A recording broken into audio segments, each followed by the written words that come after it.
The crypto queen, how a Oxford graduate built a $4 billion cryptocurrency that never existed and vanished into thin air.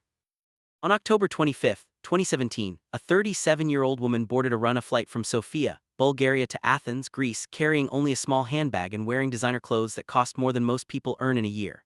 She checked into her flight using her own name, passed through security without incident, and boarded the plane like any other passenger. Then she landed in Athens, walked out of the airport, and disappeared from the face of the earth. Her name is Dr. Ruja Ugnatova, and at the time she vanished, she was running one of the largest financial frauds in history, a fake cryptocurrency called OneCoin that had scammed over $4 billion from millions of victims across the world. But here's what makes this story absolutely insane. OneCoin wasn't just any scam. It was a cryptocurrency that didn't actually exist. There was no blockchain, no mining, no decentralization, no technology whatsoever. It was literally nothing, just numbers in a database that Ruja and her team controlled completely.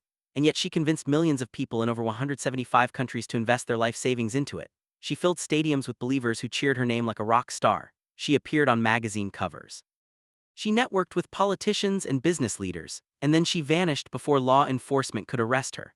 And 6 years later, nobody knows where she is, whether she's alive or dead, living in luxury or buried in a shallow grave, and the FBI has her on their 10 most wanted list with a $100,000 reward for information leading to her capture. This isn't just a story about cryptocurrency fraud. This is a story about how a brilliant, charismatic, ruthless woman built a cult of personality so powerful that her followers refuse to believe she scammed them even after she's been gone for years, even after multiple people have gone to prison for their roles in OneCoin, even after countless investigations have proven beyond any doubt that OneCoin was pure fiction. So let me take you back to 2014, when a Bulgarian-German lawyer with a doctorate from Oxford University had an idea that would eventually defraud more people than almost any scam in history. Ruja Ugnatova wasn't a typical scammer. She didn't come from poverty or desperation. She was actually highly educated and legitimately successful before OneCoin. Born in Bulgaria in 1980, her family moved to Germany when she was 10. She excelled academically, studied law at the University of Constance in Germany, got her doctorate from Oxford University, worked at McKinsey, the prestigious consulting firm, and even founded a legitimate business that she eventually sold. She was brilliant, spoke multiple languages fluently, understood finance and law and technology, and most importantly, she had the kind of charisma that made people want to follow her, trust her, invest with her. In 2014, she became aware of Bitcoin, which was still relatively unknown outside of tech circles, and she saw an opportunity not to create a legitimate cryptocurrency, but to exploit people's confusion and excitement about this new technology. Bitcoin was complicated. Most people didn't understand how it worked. There was a sense that early investors were getting rich and everyone else was missing out. And Ruja realized she could create a fake cryptocurrency, market it as the next Bitcoin or even the Bitcoin killer, and convince people to invest before they understood enough about cryptocurrency to realize it was fake. So in 2014, Ruja launched OneCoin, and the pitch was perfect for the moment. Bitcoin was too complicated, too expensive, too volatile, too controlled by tech nerds and criminals. But OneCoin would be different. OneCoin would be easy to use, would be backed by a real company with real leadership, would increase in value in a predictable way. And most importantly, you could get in early, before it became the next Bitcoin, before the price exploded, before you missed your chance to become a cryptocurrency millionaire. The marketing was sophisticated and multi-layered. OneCoin wasn't sold through traditional advertising. It was sold through multi-level marketing, a pyramid scheme structure where existing members recruited new members and earned commissions on their investments, and those new members recruited more members, and so on, creating this exponential growth pattern that's characteristic of both viral products and pyramid schemes. And Ruja positioned herself as the visionary leader, the crypto queen, as she was called by her followers. She wore designer dresses and expensive jewelry to events. She hired professional photographers and videographers to document her lifestyle. She spoke at massive conferences where thousands of OneCoin believers would cheer and applaud. She cultivated this image of a brilliant, beautiful, successful woman who was generously sharing her innovation with the world, giving ordinary people a chance to get rich alongside her. The OneCoin ecosystem was designed to appear legitimate and sophisticated. There were educational packages that members had to purchase before they could mine OneCoin. These packages cost anywhere from a few hundred to over 100,000 euros, and they supposedly contained training materials about cryptocurrency and financial markets. But really they were just the mechanism for extracting money from victims. The more expensive package you bought, the more OneCoins you could mine. And mining in OneCoin wasn't like Bitcoin mining where you're actually performing computational work to secure a blockchain. In OneCoin, mining just meant clicking a button on a website and watching a progress bar fill up, and then you'd receive OneCoins in your account. And the value of those OneCoins was whatever OneCoin decided it was that day. There was no real market, no trading on external exchanges, just internal prices that Raja and her team controlled completely. And this is crucial to understand. There was no blockchain. OneCoin claimed to have a blockchain. They showed graphics of blocks and transactions. They used all the right terminology, but it was all fake. It was just a database that they controlled. They could create OneCoins out of thin air. They could change balances. They could manipulate prices. There was no decentralization, no transparency, no cryptographic security. Nothing that makes a cryptocurrency actually a cryptocurrency. But Raja was incredibly good at manufacturing legitimacy. She hired law firms and accounting firms to provide professional opinions about OneCoin. Though these firms later claimed they were misled about what OneCoin actually was, she sponsored sporting events and music festivals. She got OneCoin featured in business publications. And most importantly, she created a sense of community and belonging among OneCoin members. They weren't just investors, they were pioneers. They were part of a movement that would democratize finance and make everyone rich. And they had a leader in Raja who was brilliant and beautiful and successful, who had studied at Oxford and worked at Makunsa, who clearly knew what she was doing. And if you questioned OneCoin, if you suggested it might be a scam, you weren't just wrong, you were an enemy. You were trying to hold back progress. You were jealous of other people's success, and the OneCoin community would attack you viciously on social media, defending their investment and their leader with cult-like devotion. The growth of OneCoin was explosive and frightening. By 2016, just 2 years after launch, OneCoin claimed to have over 3 million members worldwide. They were operating in over 175 countries. They had processed billions of euros in investments. And they were holding massive events in stadiums and convention centers where thousands of people would gather to celebrate OneCoin and hear Raja speak. The Wombla Arena event in June 2016 was the peak of OneCoin's public presence. Over 10,000 people attended, paying significant money for tickets, and they were treated to a production that resembled a rock concert more than a financial presentation.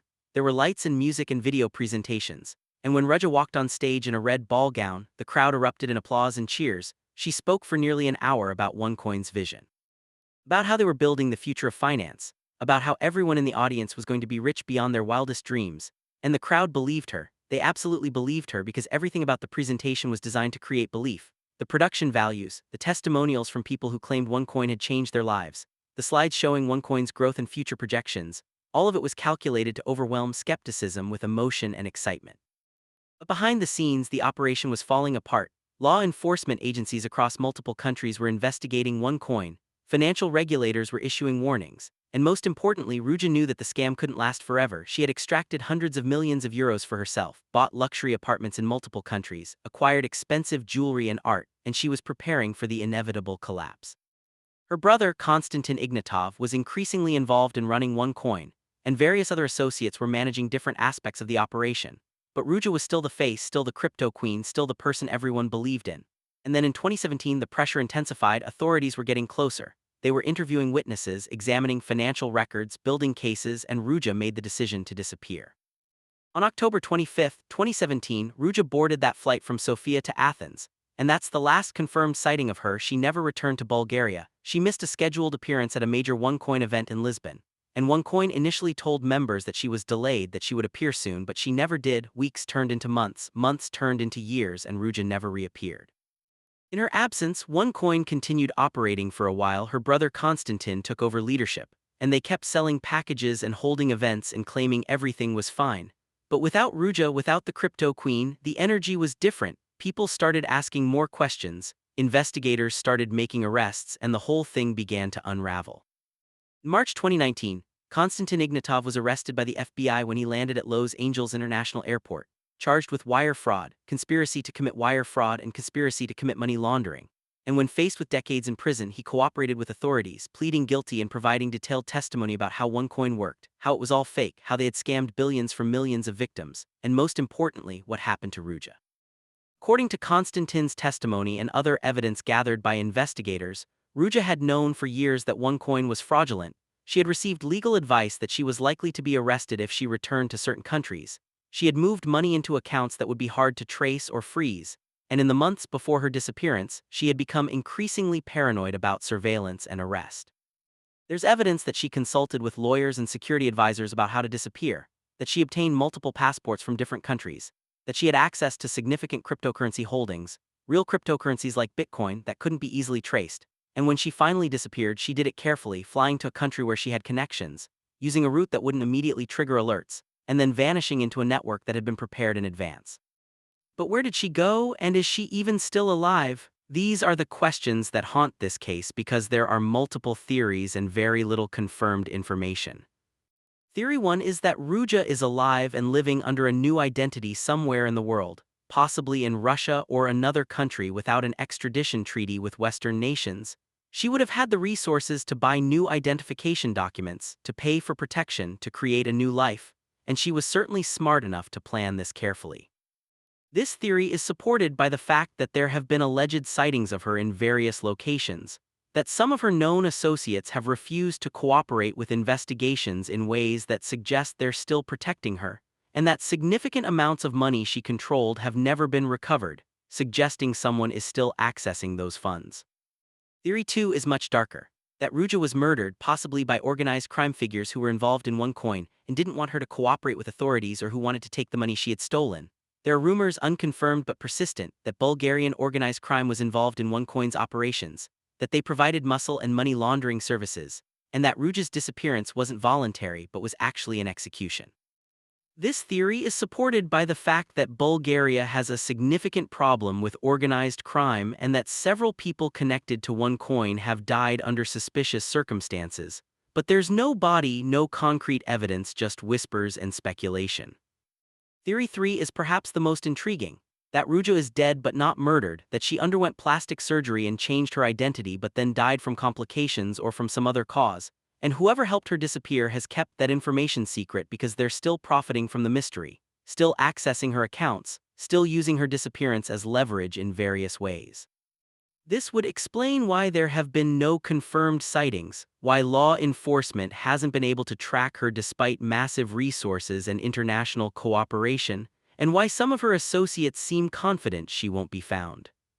The truth is, nobody knows, and that uncertainty is part of what makes Ruja's story so compelling and so frustrating. She scammed billions of dollars, destroyed countless lives, and then she just vanished, leaving behind only questions and devastated victims and a massive criminal investigation that has led to numerous arrests, but not to the one person everyone wants to find. The human cost of OneCoin is staggering and heartbreaking. Unlike FTX or Terra Luna, where the victims were mostly people who understood they were investing in risky cryptocurrency ventures, many OneCoin victims were ordinary people with no understanding of cryptocurrency or finance. They were targeted by friends and family members who had been recruited into OneCoin's pyramid scheme. They attended presentations where they were promised guaranteed returns and life-changing wealth. They mortgaged their homes, emptied their retirement accounts, borrowed from relatives, all to buy OneCoin packages that were worthless from day one. There are stories of people who lost everything.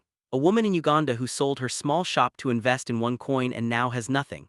A German couple who invested their children's college fund and can't afford to send them to university. A Chinese investor who committed suicide after realizing he had lost everything and had recruited his entire extended family into the scam, destroying their finances too. The geographic spread of OneCoin's victims makes this even more tragic. While crypto scams like FTX mostly affected people in wealthy countries who could arguably afford to take risks, OneCoin targeted developing countries aggressively. There were massive OneCoin operations in Africa, South Asia, and Latin America, regions where people have less financial education, less access to reliable information, and are more vulnerable to promises of quick wealth. And the recruitment structure meant that the people doing the scamming were often victims themselves, people who had been convinced OneCoin was real and were now unknowingly scamming their friends and neighbors, creating these cascading circles of victimization that destroyed entire communities.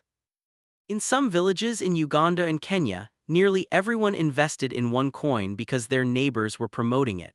And when it collapsed, the entire local economy was devastated. People couldn't pay debts, businesses failed, families were torn apart by the financial stress and the betrayal of having been scammed by people they trusted.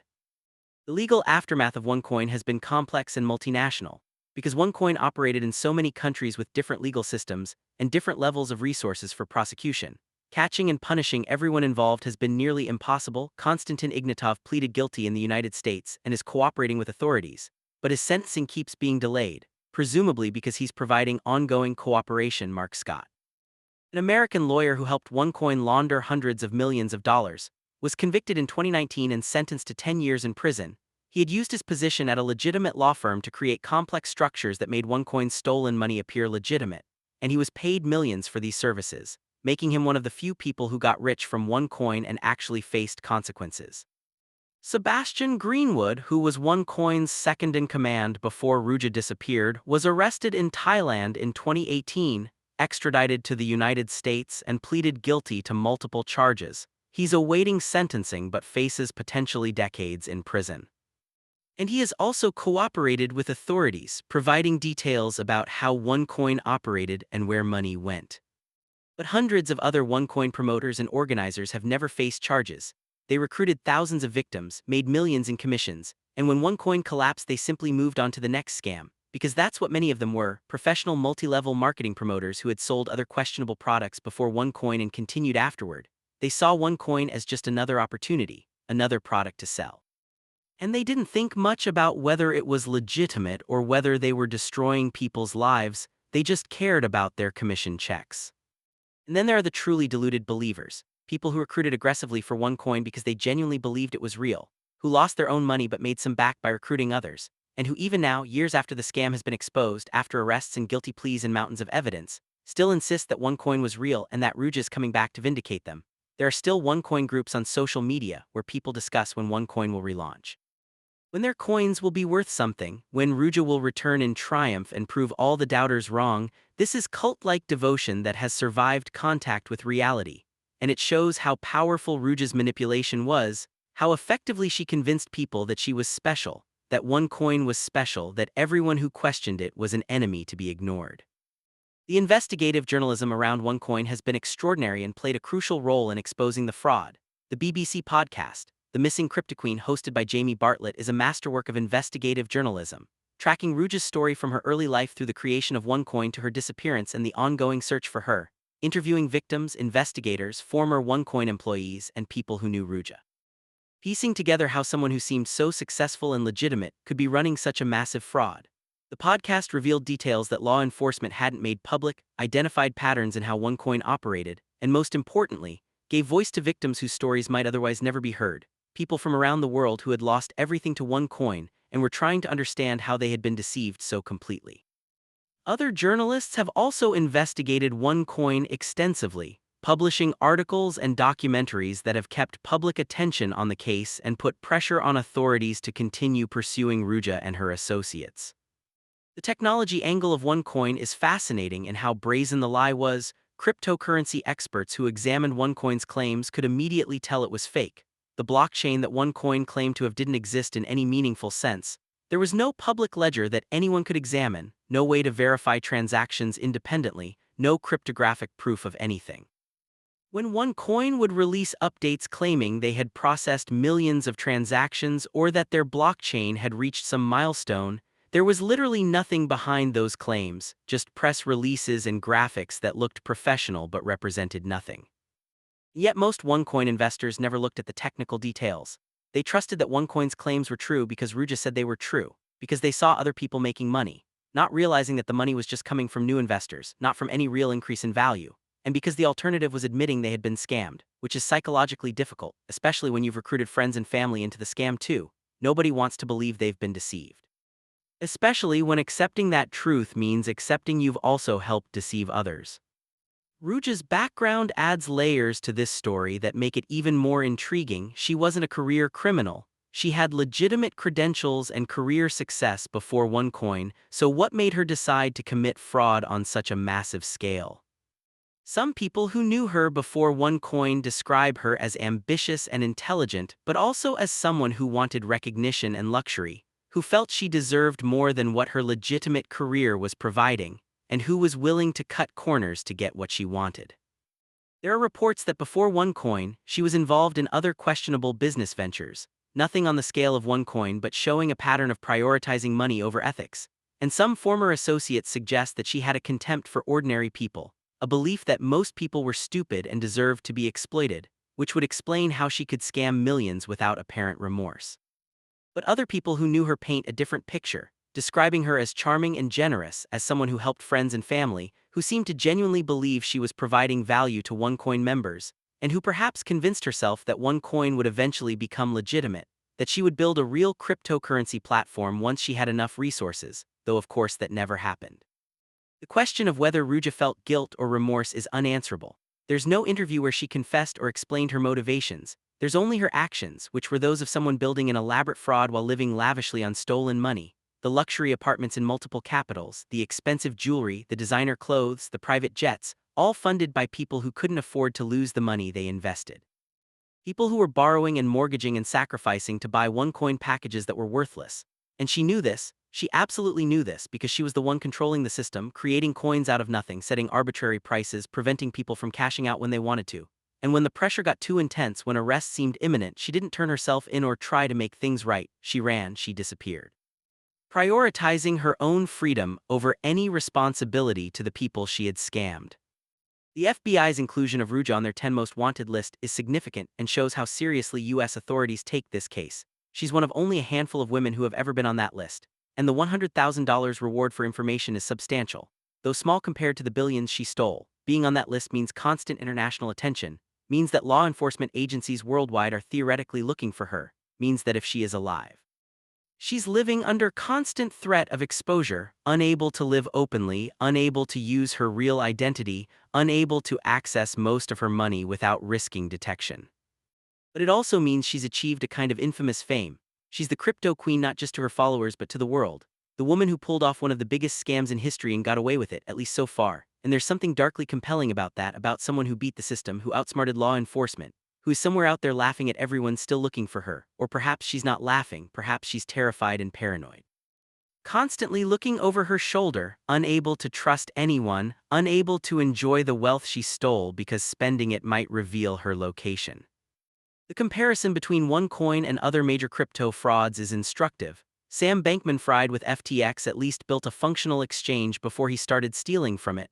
Do Kwon with Terra Luna created a real blockchain that failed catastrophically but was technically sophisticated. But Ruja with OneCoin didn't even bother. She created nothing, absolutely nothing. And yet she scammed more people over a longer period and got away with more money than many fraudsters who at least built something real before they started stealing. This says something profound about human nature and how scams work. You don't need to actually build anything if you're good enough at manipulation. If you can create the appearance of legitimacy, if you can tap into people's desires and fears, if you can make them want to believe so badly that they'll ignore all evidence to the contrary. Ruja understood this instinctively. She understood that OneCoin didn't need to be real. It just needed to look real and sound real and feel real to people who desperately wanted it to be real.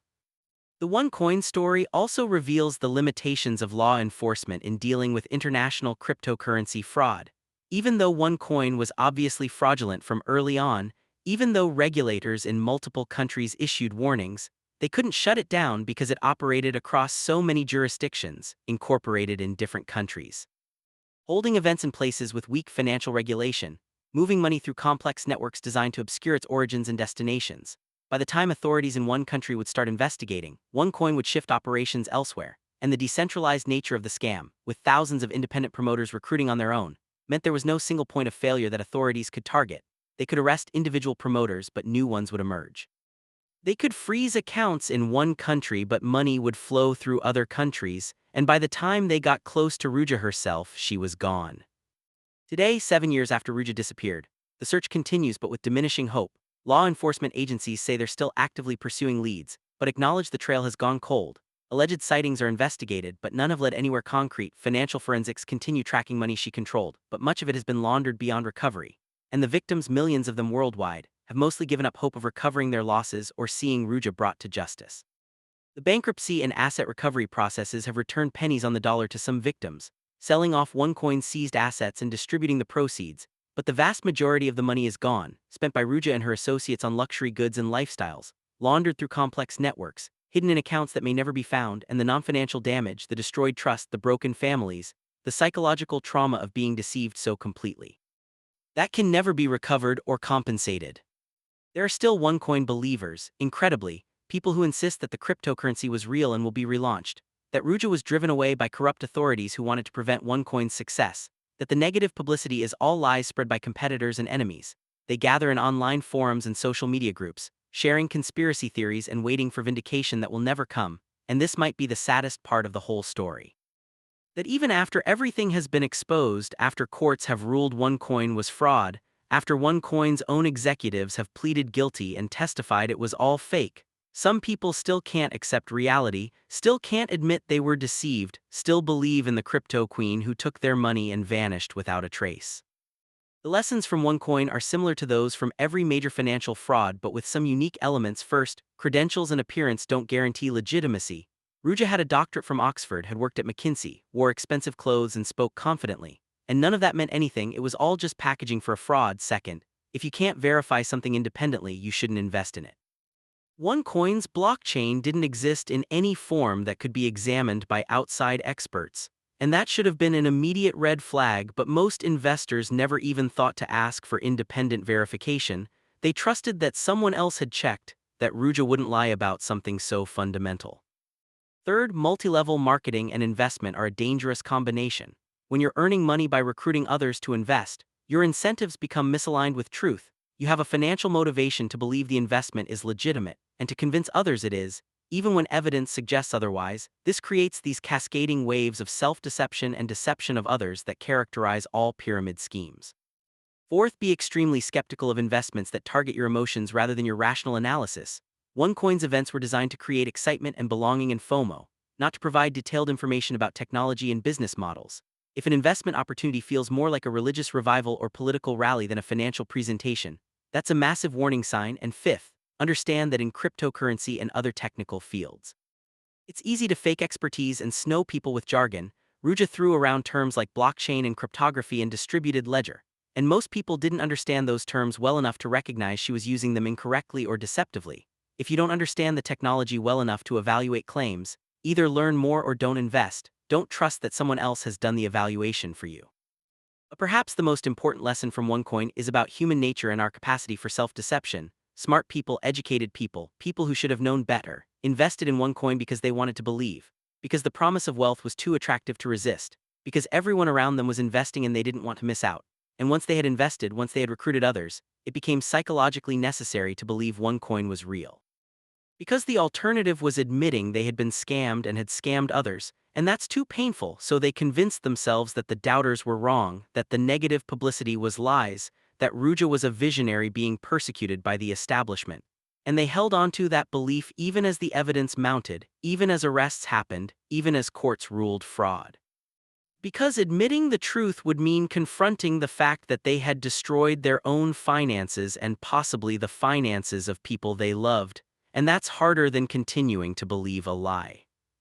So the next time you encounter an investment opportunity that seems too good to be true, that's promoted by charismatic leaders who discourage questions and criticism, that promises guaranteed returns without clear explanation of where those returns come from, that operates through recruitment and referral rather than traditional channels, remember Dr. Ruja Ignatova, remember the crypto queen, remember that $4 billion disappeared into a cryptocurrency that never existed. Remember that millions of people were deceived by someone with impressive credentials and confident promises. And remember that the most dangerous fraudsters aren't the ones who seem shady and suspicious. They're the ones who seem legitimate and trustworthy, who have the right background and say the right things and make you feel foolish for doubting them. Ruja Ignatova is somewhere in the world right now, or she's dead and buried somewhere unknown. But either way, she pulled off one of the most audacious frauds in history, scammed billions from millions, became internationally infamous, and escaped consequences that would have put her in prison for life. And the fact that she's gotten away with it so far, that 7 years later nobody knows where she is or what happened to her, that the FBI's reward and international manhunt have produced nothing concrete, that's both fascinating and deeply frustrating, because it suggests that maybe, just maybe, if you're smart enough and ruthless enough and lucky enough, you really can commit massive fraud and disappear. You really can beat the system and live out your life in hiding rather than in prison. But what kind of life is that, constantly looking over your shoulder, unable to trust anyone, unable to live openly or use your real identity, unable to access most of your wealth without risking exposure, cut off from family and friends, knowing that every day could be the day someone recognizes you or someone you trusted betrays you for that reward? Perhaps Ruja thinks it's worth it. Perhaps she's enjoying her freedom and her stolen wealth somewhere far from extradition. Or perhaps she's miserable and paranoid, and wishes she had never started OneCoin, wishes she had been content with her legitimate success instead of destroying millions of lives for money she can barely use. We'll probably never know unless she's found, and with each passing year, the chances of that happening diminish and the crypto queen's legend grows. the woman who scammed the world and vanished into thin air, leaving behind only victims and questions and the uncomfortable reminder that sometimes the bad guys really do win.